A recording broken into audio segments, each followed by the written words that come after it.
Debt to GDP ratio, if you look at Tanzania, Kenya, Uganda, Rwanda, Burundi, still below that 18% mark. Yet we're seeing lots of infrastructure budgets. Just give me a sense of what the expectations are for this one. Yeah, so I think when we talk specifically with Uganda, for example, I think there's no argument, there's no doubt that the debt has reached, well, we could call them skyrocketing levels. And so there's a lot of expectations coming on for this budget that's coming up. You will recall that also that Uganda has always had this desire to want to be to achieve middle income status by the year 2020. 2020, yeah. So that means by the year 2020 they have to account for, say, a population of about 41 million people. For them to achieve middle income status, that means they have to increase the GDP per capita to about $1,000 US. Overall, though, now that increases, that means they need to find 17 billion US dollars from somewhere. So I think what we can expect from this budget is predominantly, as usual, the focus on agriculture. But the agriculture also now has to move on to also agro-processing. Yeah?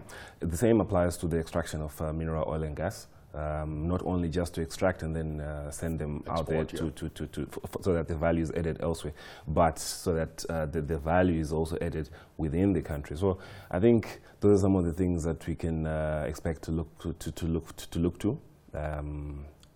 It's always interesting because, first of all, President Yoweri Kaguta Museveni has this ambitious plan, middle income status by 2020. Yeah. And if you are looking at the spend, the Chinese infrastructure, building another airport in Hoima, couple that with a refinery for the oil. Of course, the big three are in Talo, well, not the big three, but three players, Talo, Sinok, and Total. But still, a lot of spending is going into that, and you're seeing a population growth of close to 3.3%. That is annually 38 million people right now. You're saying 41 million by 2020. It is just unachievable given the trend and the social media tax. Just give me a sense of this that actually was rolled out just recently. Yeah, so look, the social media tax, I think it's almost going further and further in what do you call this? The governments, the administrations rather, almost like the rights of the people. Yeah. And so it makes sometimes, to an extent, it makes the investors a bit jittery. Because then it's looked upon as people are trampling on the human rights of that. But still, taking a more positive outlook, the targets that they're setting for themselves, I think they're quite achievable. Baby steps. Baby steps. Let me put it that way. Let's cross the border. Let's head over to Rwanda, a country that less than 10 years ago, the GDP per capita was actually lower than Uganda's. Fast forward to where we are right now, it has actually gone up. What actually stands out for you here? Is it spending on the ICT vis-a-vis some of the massive infrastructure investment that we have seen in the past years? Just give me a sense of what you actually expect this week from Rwanda.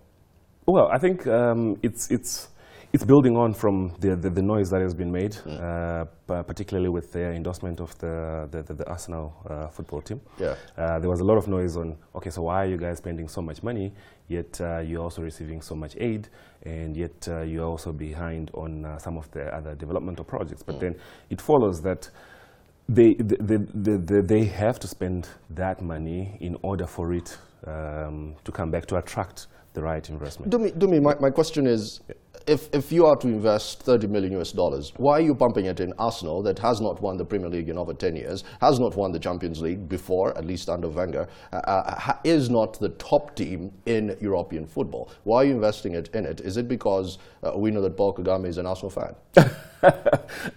Well, there's no disputing that he's an Arsenal fan. But I think, be that as it may, the fact that they've never won, well, they haven't won a league or any major cups of late. I think the brand value that is attached to the Arsenal brand, I think that's what the Rwanda government is going to ride on. And there's lots that's going to become. I mean, you look at a typical English game, think Arsenal versus Manchester United, and they're busy donning their Visit Rwanda tax. Yeah. What that translates to is there's lots of viewership across the, well, not only the continent, across the world. Now the whole world is going to be looking at that, and surely that 30 million is going to come back. This is a very contentious. It's a very contentious issue, Dumi, because just last season we were seeing seats empty at the Emirates Stadium. And now you're actually endorsing Arsenal. I would have gone for United. I would have gone for Man City. But that's a story for another day. Let's move on to Henry Rotich, of course, the biggest economy in East Africa. That's Kenya. Yep. Big spending. Turkana region, we're seeing some oil coming through finally. We saw the first batch of crude actually being exported. Where are you actually seeing much of the massive spend from Henry Rotich's budget going in? Well, I think so. He's got an ambitious target as well. He needs to, well, through the Kenya Revenue Authority, they're planning on collecting about 1.7 trillion shillings. Yeah, up from, well, I think it's about a 9.1% increase from 1.3 the previous tax season. So the bulk of that, I think, again, also they're trying to achieve, to make the whole economy, to raise the GDP to a level of about 2.5 trillion shillings, right?